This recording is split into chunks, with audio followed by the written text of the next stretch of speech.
Hello and welcome to the Dublin Arsenal podcast. I'm your host, Jonathan Giles.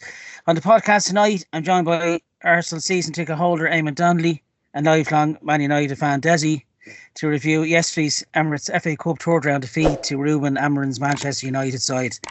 And remember to like, comment and subscribe on our Dublin Arsenal YouTube channel.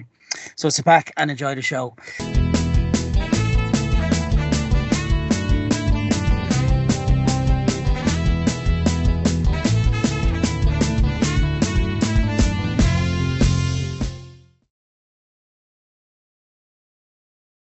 As I said, as always in my intro, first of all, I'm joined by regular gooner and Arsenal season ticket holder, freshly off the Gatwick flight, Eamonn Donnelly. How are you, pal? Dedication to the end.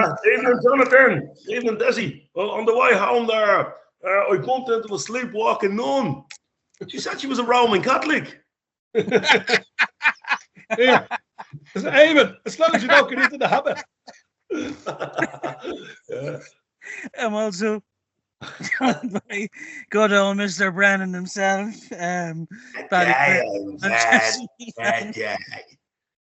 Dessy, welcome back, pal. We had you on earlier on last month.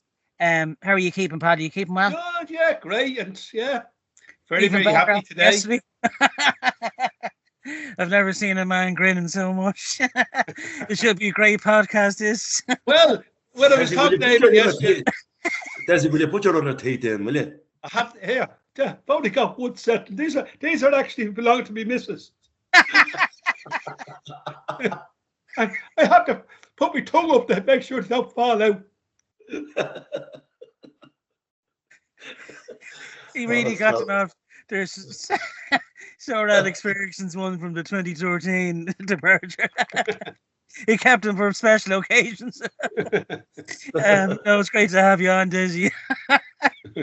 I think we're going to have a great podcast here tonight. Aside from the result yesterday, sadly. So as always, we crack on into the match review. But before we start, as we saw yesterday, Arsenal was wearing the all white kit, and this was is part of their No More Red campaign.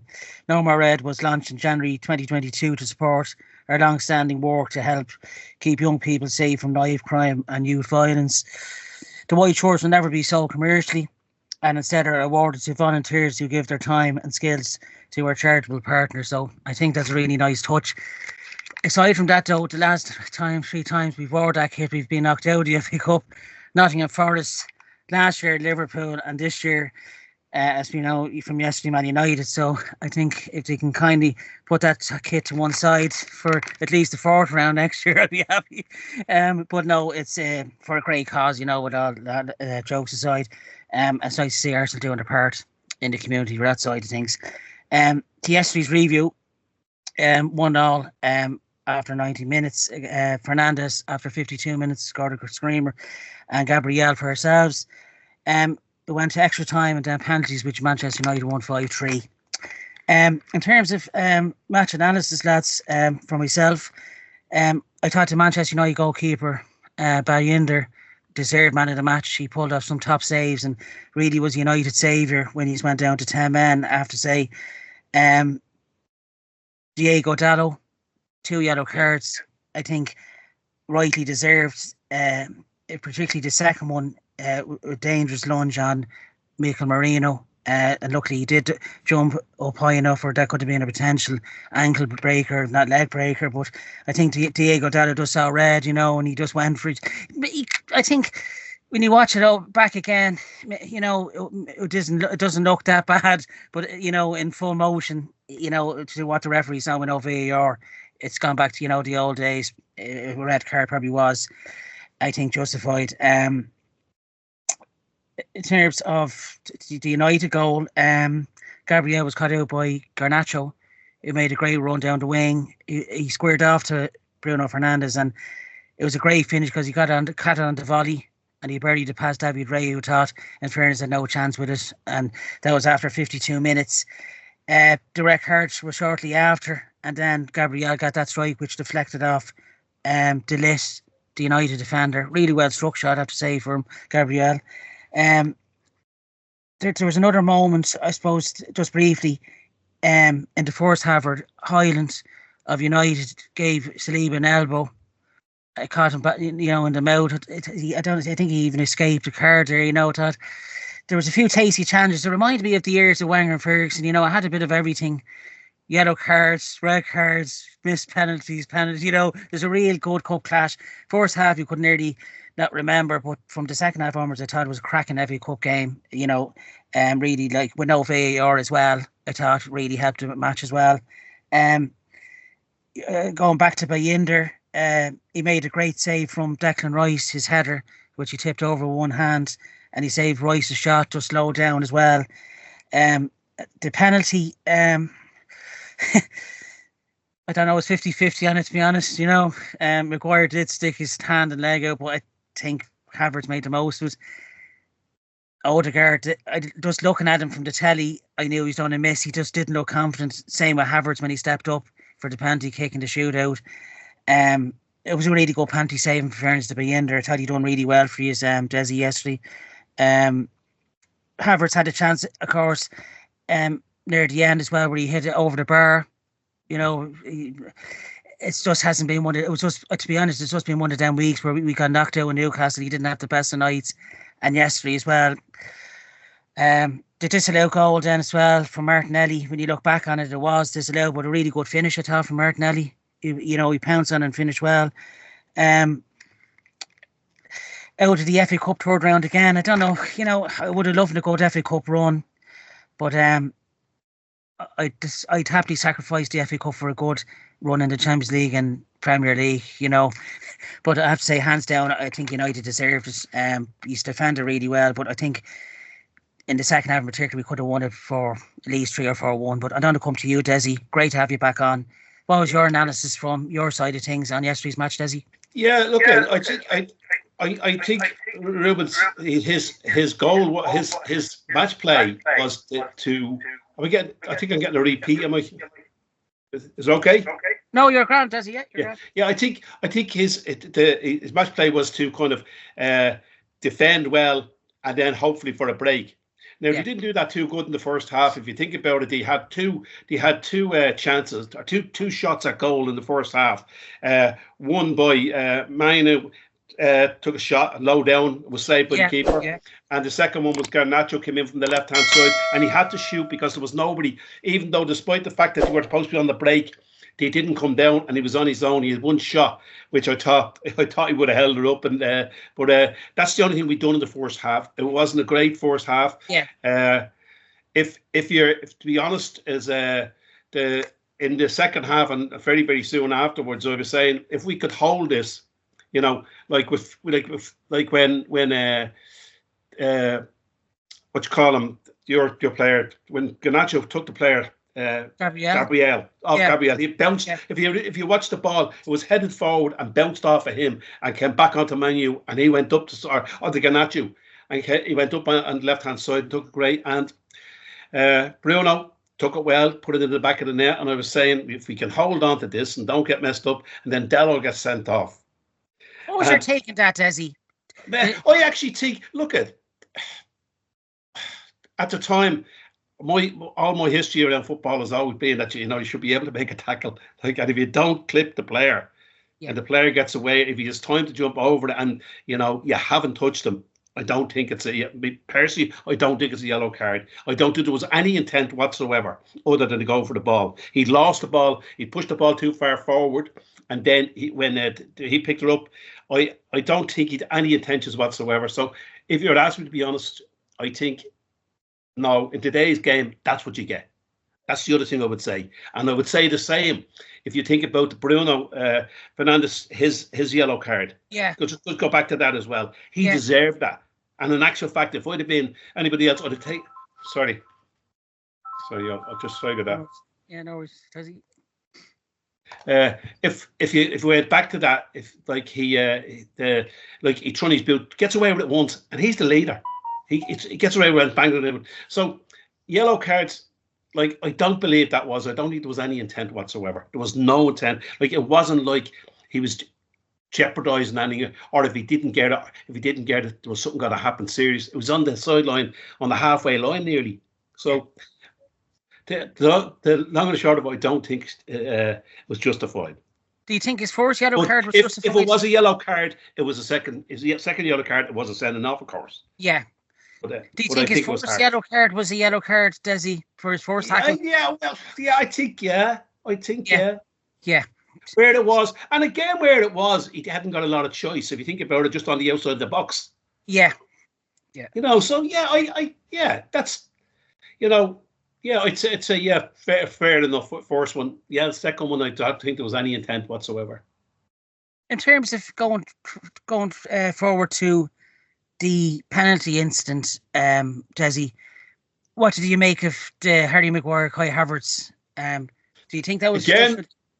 Not enough on it. Not enough on it. He has his hand on his chest. Yeah. Right. He has his hand there on his chest. He pushed it so. Again, I think the referee for United certainly didn't do us any favours whatsoever. I think he should have been. I think the referee should have been sent out himself. But bad decisions. He was missing VAR. Yeah. He should have. No, he was poor. I thought he was poor for a lot of decisions, and not just all the ones on United. I didn't think he was a good ref. I didn't think he came up with the game. I think he's too far away, even on the dead-out one and the penalty. Where it was, the players up front, I don't know how you could have seen it, but like the push. But what happened afterwards was interesting, I thought. The bit of a row afterwards. Yeah. Right?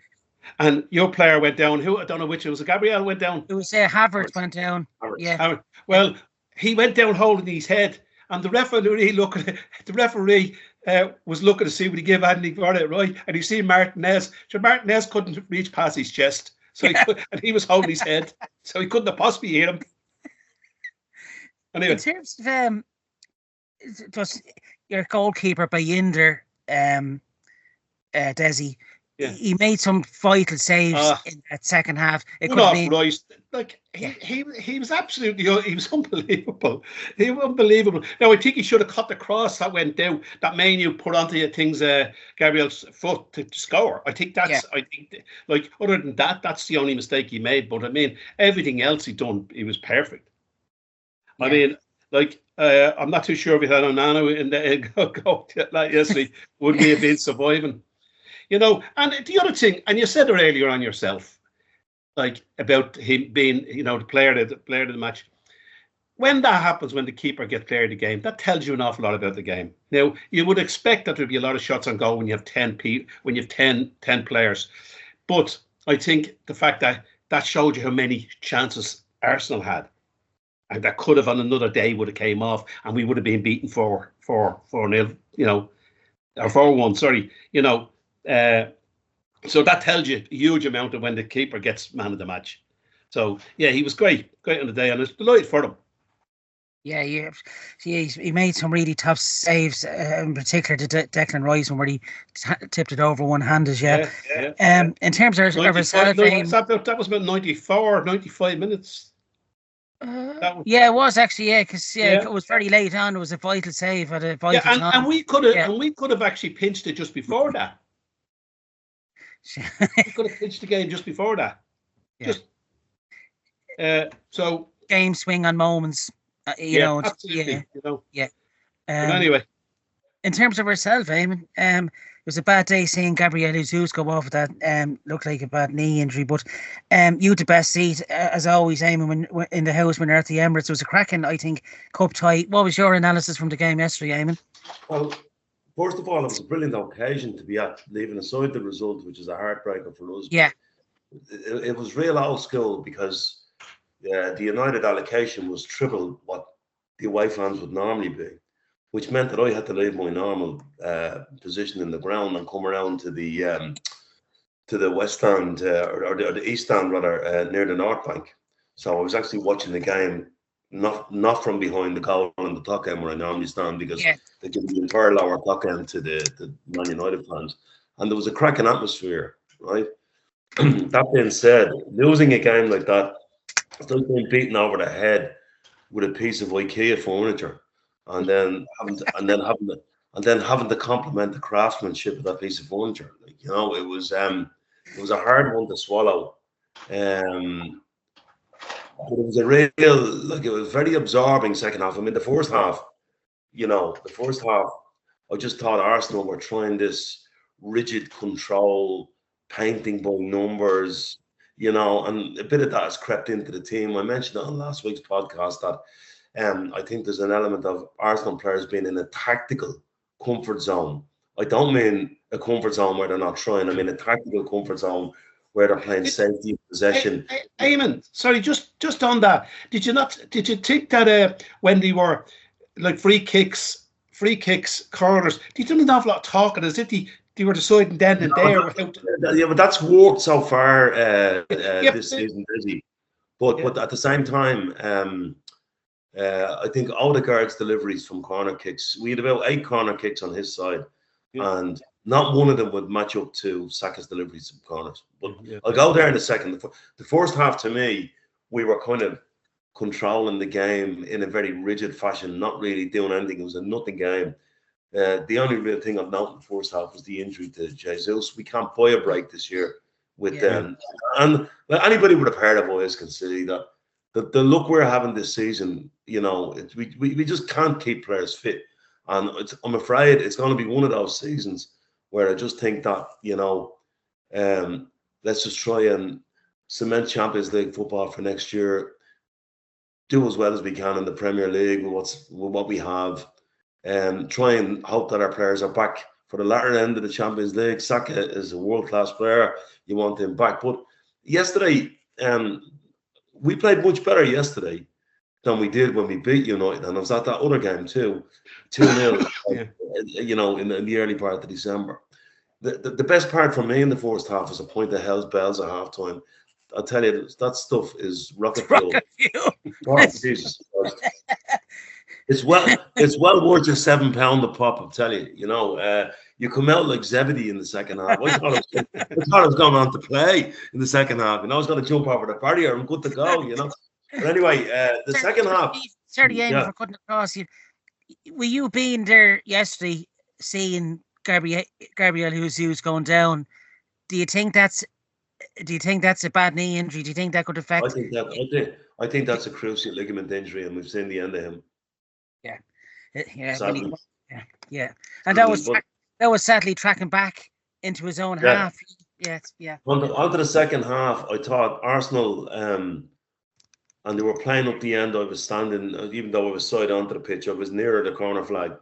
Arsenal start really getting a grip on the game, but United got a goal against the run of play, and the reason why they got that goal was Gabriel turned into his former self, and he's trying too hard, trying to make too many things happen. He doesn't need to attack that ball the way he does. He makes a misjudgment. And 2 or 3 seasons ago, there was always a mistake in Gabriel. He'd cut that out from his game, particularly with Saliba beside him. It was a bad mistake. United got the goal. Great finish. Good counter-attack. Great finish. And then we kind of, the Dallo sending off.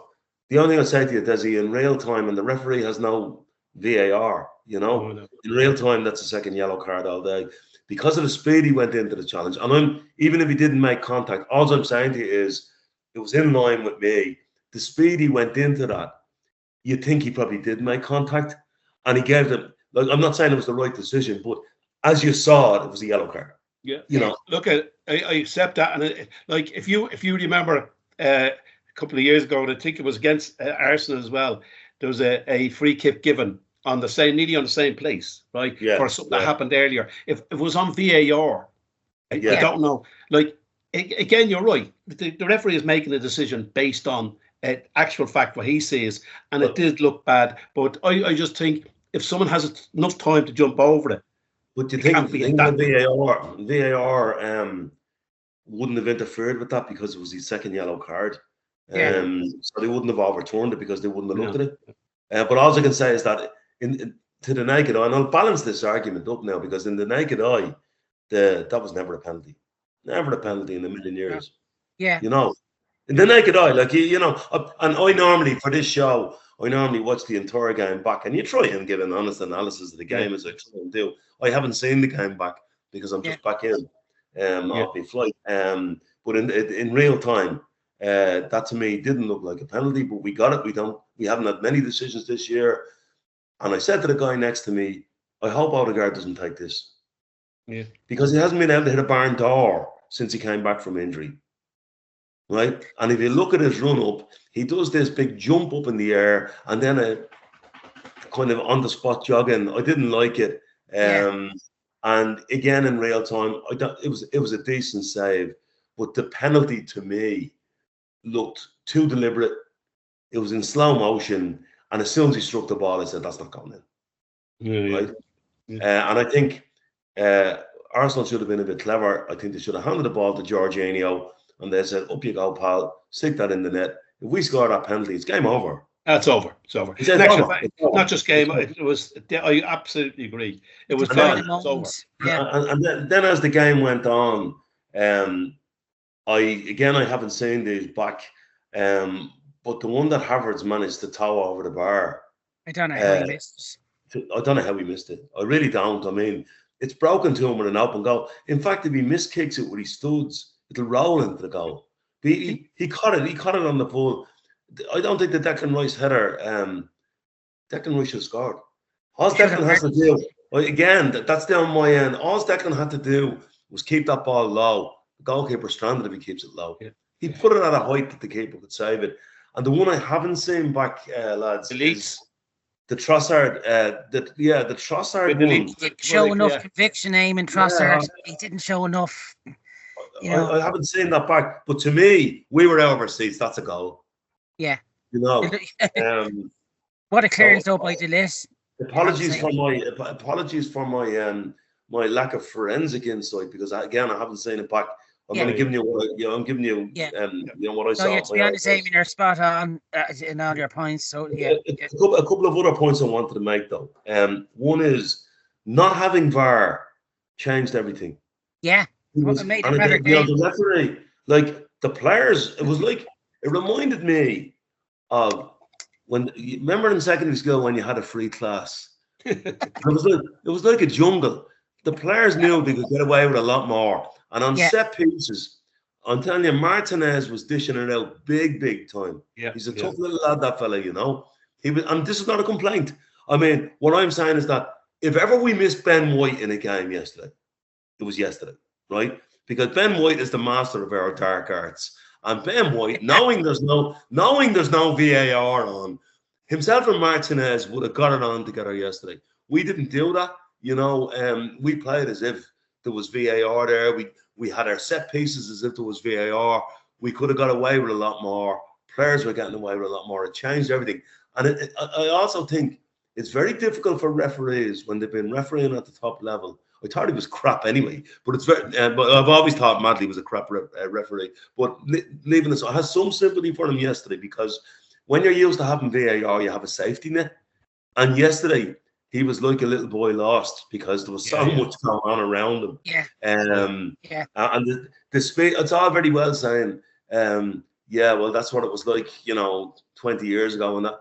But the speed of the game is much higher now. And referees without VAR, they have a very, very difficult task. What I will say about Man United is this. I think they've overspent on players who are, okay, they're good. They're not great. I don't think they were great yesterday by any stretch of the imagination. But you got to tune out of them in terms of commitment, willpower, grit, determination, and all of the basics that you'd like to see when you take on a team that is in disarray. Because if you remember at home to Bournemouth a few weeks ago, that team was in disarray. So he's had to get the tune out of them. And, hats off to them for sticking in the game and staying at it. Again, I don't think they played particularly well in the technical aspects of the game, but they stayed in it, and it's a cup tie, and it was in our place, and they stayed in it, and hats off. And the last thing I'll say is, I love David Raya as a goalkeeper. I don't know what he was doing in the shootout. I really don't. I mean, I always say, if you're a goalkeeper and you're facing one penalty in a match, right? You probably have to guess it's going to go that way or that way. If you're facing 5 penalties, somebody is either going to underhit one or are going to go down the middle. Don't go early. He was gone. He was gone like a hot shite for every penalty. He was gone like Gone too early. way too early. He didn't do that against Porto. He followed the ball, and in fact, had he stayed on his feet and followed the ball, Martinez's penalty would have come straight to him. Yeah. But he was down too early, and like players see he's gone early, just roll it down the middle. He's not going to save it. I thought we were all a bit confused about that, but look, it is what it is. You know what they say about Arsenal fans. We crave disappointment. That's why I buy Kinder Surprise eggs. To come up with the disappointment, and I've often had the toy out. That where you get the top out of? What? I've often had the toy out of them in desperation. Would you briefly, Eamonn? Would you have started Declan Rice and Thomas Partey from the start? Well, I don't have the information sheets that the people who pick the team have. We're playing every 3 days. You just don't know. But I thought for us, even though Declan, he should have scored that, right? But I thought Declan was our best player when he came for the Euro plus that he was on. Yeah, he was really good yesterday. Do you think? Eamonn, just on the point, about United being, they put up a good fight yesterday. They done the same at Liverpool last week, and we were just saying before we came on, is that like I was talking to a Liverpool supporter the other day, and I said to him that the United team, kind of to me, is reminiscent of Liverpool about 10 years ago. They'd beat all the big teams, and then I think what Amorim has to do, he's to get the same honest tune out of those players when they're playing Brentford and when they're playing. Yeah, that's the point. That's the point I was making.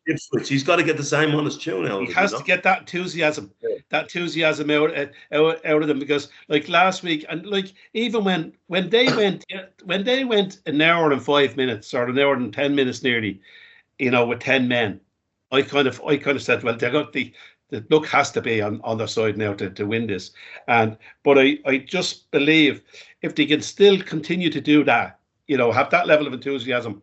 Southampton on Wednesday, we'll see how that goes.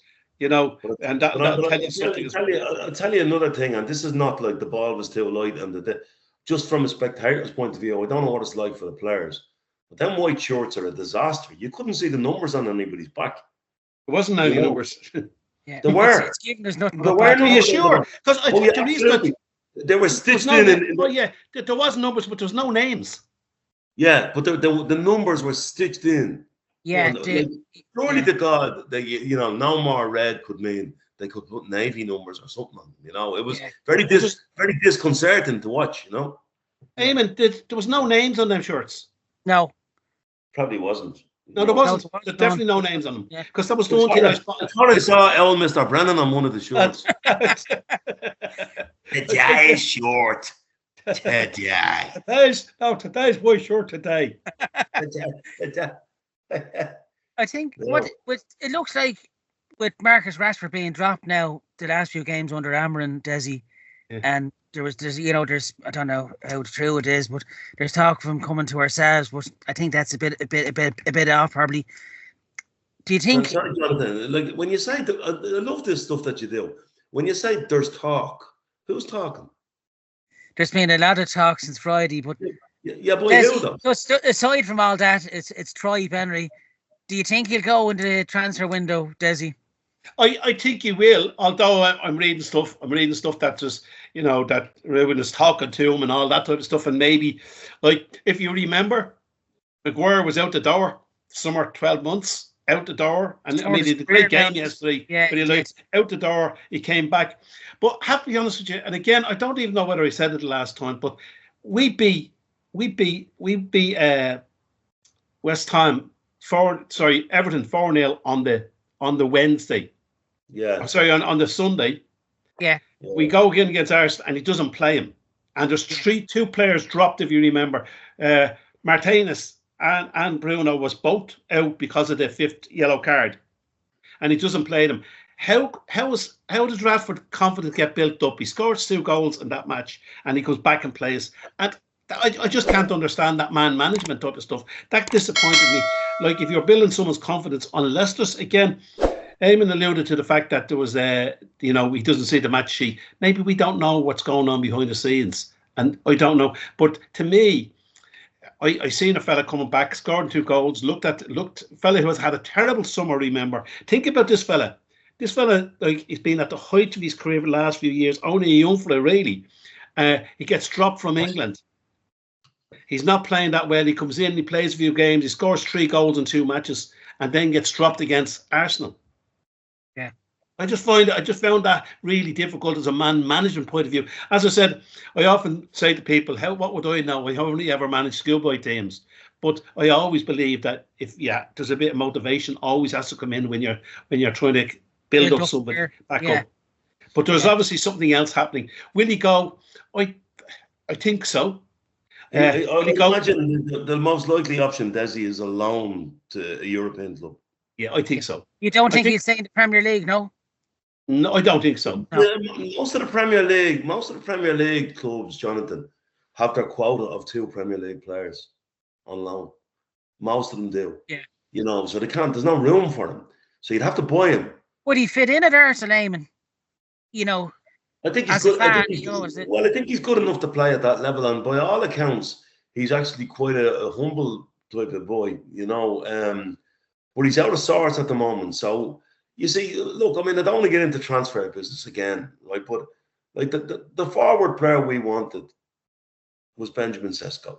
We didn't get him, and we're going to go back in for him, right? So the question you have to ask yourself as an Arsenal fan, everybody's screaming out for the forward player, right? Not as necessarily a centre forward, but a forward player. And he fits that bill in that he can play out wide or he can play up top, right? So from that point of view, but if you have to buy him and Benjamin Sesko was going to cost you 70 million in the summer, are you going to spend 40 or 50 million of that buying Marcus Rashford when you didn't really want him in the first place? Because you won't be getting Benjamin Sesko then. So, there's a kind of there's a bit of short-term pain for longer-term gain. And that you can't just go out and buy fellas because FFP applies to us like it does everyone else. I think if Arsenal are to add a wide player, they'd be trying to pull a loan deal from Europe. The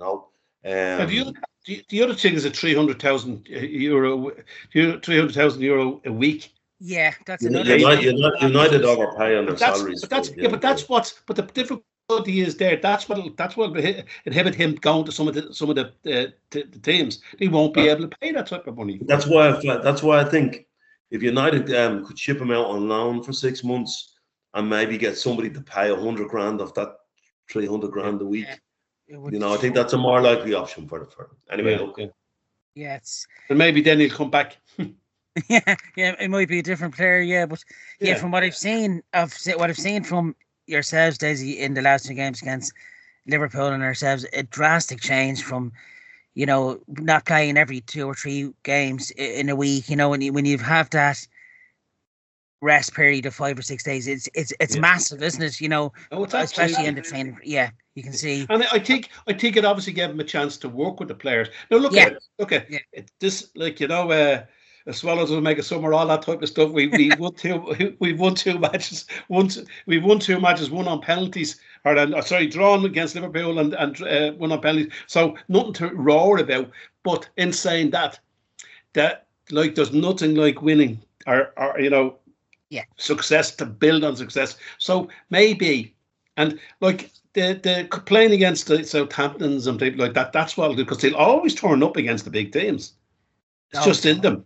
They'll always turn up against the Arsenals, against Liverpools, and But by the way, that match not started yet. I'm dying to know that hoping Forest will whop them over tonight. But it's tomorrow night, Dessy.